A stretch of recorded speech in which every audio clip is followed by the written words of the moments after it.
साथीहरू काठ रेडी गर्न थाले।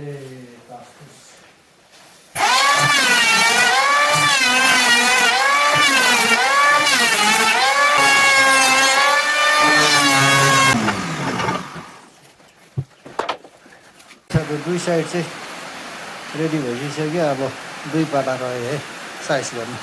दुई साथी हो अघि चिर्दै गरेको काठ चाहिँ रेडी भइसकिसक्यो। नापजोखपट्टि लाग्यो है।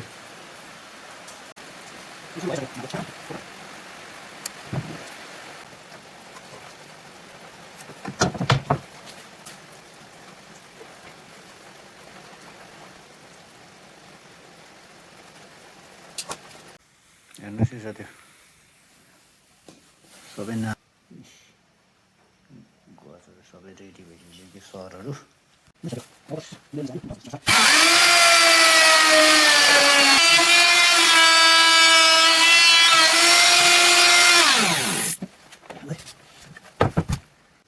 दुई साथीहरू सरहरू फुटकाप गरेर फिटिङ गर्नु बाँकी रह्यो साथी हो।